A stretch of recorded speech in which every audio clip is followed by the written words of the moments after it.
Welcome friends, প্রত্যেককে স্বাগত আমাদের ইউটিউব চ্যানেলে।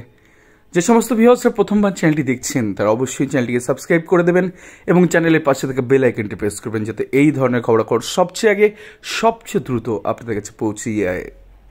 তো থাম্বনেল দেখে বুঝতেই পারছেন আজকে কি বিষয় নিয়ে আলোচনা করতে চলেছি। একটা শকিং ইনফরমেশন আপনাদের দেব, সেটা হচ্ছে মাটি নরম ভেবে প্রশ্ন ভুলে চাকরিরত সবার চাকরি খেতে চাইছে প্রাথমিক শিক্ষা পর্ষদ। 2 বছর পর ডিভিশনে মামলা দায়ের করলো প্রাথমিক শিক্ষা পর্ষদ, কিন্তু কেন? এই কেনর উত্তর জানতে আজকের এই ভিডিওটাতে আমরা যাব। প্রাথমিক শিক্ষা পর্ষদের বুদ্ধিদাতা কে আমার জানা নেই, আমরা জানতেও চাই না, কিন্তু 2 বছর যারা অলরেডি সার্ভিস পেয়েছে প্রশ্নমূল মামলা থেকে, তাদের চাকরি হঠাৎ করে কেন প্রাথমিক শিক্ষা পর্ষদ খাবার জন্য ডিভিশনে মামলা দায়ের করলো, গোটা বিষয় নিয়ে কিন্তু আজকে আমরা একটু ছোট্ট করে আলোকপাত করব। এবং একটা সেন্সিটিভ ইস্যু, যেখানে একবার মনে হচ্ছে চাকরি দিয়ে দিই, সেই অর্ডার কমপ্লাই করছে, এবং সেটা শুধুমাত্র 2022-এ নয়, 23-24-এ হয়েছে সে ঘটনা। যাই হোক, কেস নাম্বার দেখানো যাক। ম্যান্ডামাস অ্যাপ্লিকেশন টেন্ডার নাম্বার 1896, নাম্বারটা দেখতে পাচ্ছেন, অফ 2024। সেখানে দুটো ক্যান অ্যাপ্লিকেশন হচ্ছে, ক্যান 1 অফ 2024 এবং ক্যান 2 অফ 2024। কারা মামলা দায়ের করেছে? মহামান্য হাইকোর্টে ডিভিশন বেঞ্চে the West Bengal board of primary education and others versus Soham Roy Chowdhury and others. আপনারা প্রত্যেকেই জানেন যে সোহম রয় চৌধুরী মামলার ক্ষেত্রে অনেকেই চাকরি পেয়েছেন। এরা তো বেসিক্যালি প্রথমে মামলা দায়ের করেছে, এর আগেও যদি অনেক মামলা হয়েছিল, আমরা প্রতিভা মণ্ডলের নাম শুনেছি।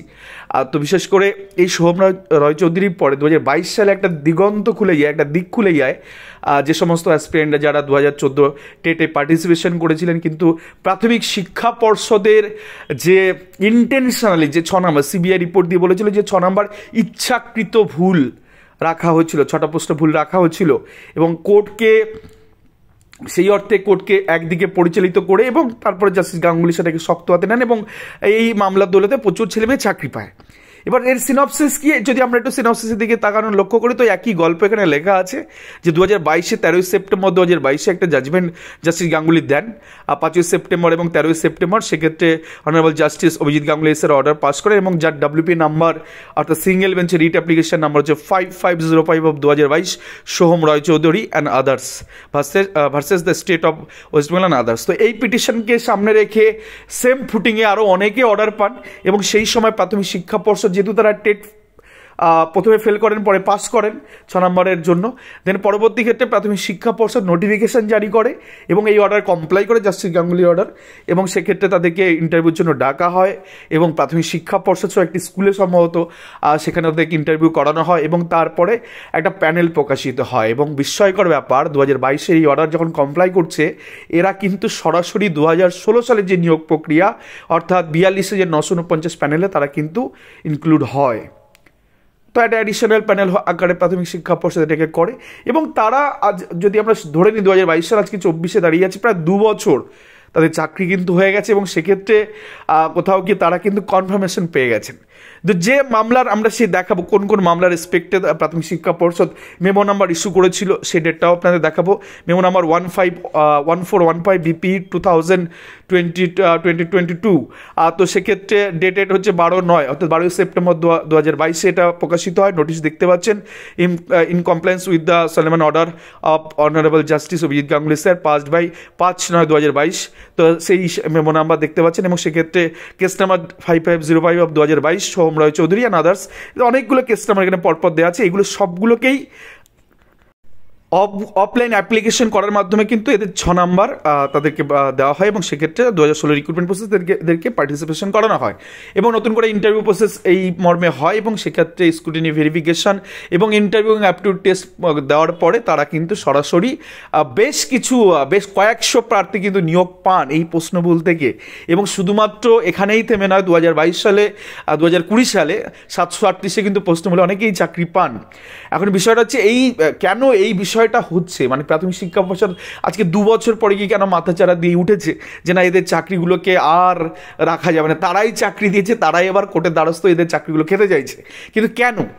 আমাদের ছোট্ট মাথায় আমাদের ছোট্ট চ্যানেলের যে অবজারভেশন, প্রাথমিক শিক্ষা পর্ষদকে যতটুকু চেনা গেছে তাতে করে 3-4টে পয়েন্ট আমরা এখানে অ্যাডিশনাল পয়েন্ট আমরা রেখেছি যে এই কারণে হয়তো বা প্রাথমিক শিক্ষা পর্ষদ চাইছে না যে প্রশ্নভুল থেকে কারো চাকরি। যেমন কেন চাকরি খেতে যায় পর্ষদ, নাম্বার 1, জাস্টিস গাঙ্গুলি অবসরের পর প্রাথমিক শিক্ষা পর্ষদে ভয় একদমই নেই, তারা বেপরোয়াভাবে জিনিসগুলো করছে। আর না হলে 2 বছর যাদের চাকরি কনফার্মেশন চলে এসেছে তাদের চাকরি খেতে কেন প্রাথমিক শিক্ষা পর্ষদ চাইবে? তার কারণ হচ্ছে ভয়টা এখন আর নেই, জাস্টিস গাঙ্গুলি অবসর নিয়েছেন আর জাস্টিস গাঙ্গুলি অর্ডারের বিপক্ষে এগুলো হচ্ছে।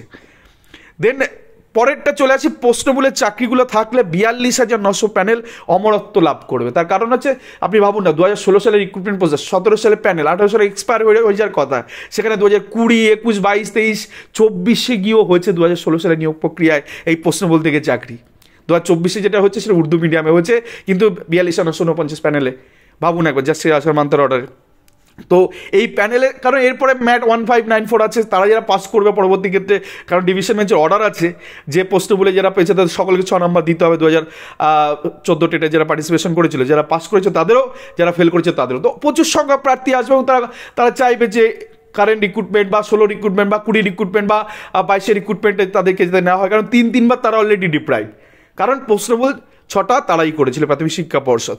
দেন 42,949 প্যানেলকে মৃত ঘোষণা যদি না করতে পারে কোনো একটা সার্টেন টাইমে, এই প্যানেল যদি চলতেই থাকে, বেঁচে থাকে এইভাবে প্রশ্নভুলের দৌলতে চাকরি দেওয়ার মর্মে, তাহলে যে এক্সপায়ারি অফ দ্য প্যানেল এই কথাটাকে তো প্রাথমিক শিক্ষা পর্ষদ লাগাতে পারছে না, কারণ কাট অফ মামলা, বুড়ি কাট অফ মামলা প্রাথমিক শিক্ষা পর্ষদের বিপক্ষে গিয়ে মহামান্য হাইকোর্টে দায়ের হয়েছে। আমরা জানি শৌকত জামানের মামলা খুব তাড়াতাড়ি এসে মামলা উঠতে চলেছে, যেখানে জাস্টিস অমৃতা সিনহা ম্যাডাম এটা বলেছেন যে এই প্যানেলটাকে পুনর্মূল্যায়ন করা হোক। তো এই যে মামলাটার যে গ্রাউন্ড, যে প্যানেলে অনেকদিন পরে 2024 সালে এই মামলা দায়ের করেছে শৌকত জামান, তো সেক্ষেত্রে সেই মামলার ক্ষেত্রে একটা যে পার্টিকুলার ডেট, সেই ডেট কোনোদিন বাধা সম্ভব না, কারণ প্রশ্ন বলে এই জিনিস চলতে থাকবে 42,949 প্যানেলে। এছাড়া ম্যাট 1594 যেটা একটু আলোচনা করলাম, যারা চাকরি পাবেন তারা বলবেন যে আপনি নিজের ফল্ট, প্রাথমিক শিক্ষা পর্ষদের ফল্টে আজকে কোথাও গিয়ে 16 সালে তারা পার্টিসিপেশন করতে পারেনি, 20 সালে যারা পার্টিসিপেশন করতে পারেনি, 22 সালে তারা বসতে পারেনি, তো এই ক্লেম তো তারা করবেই।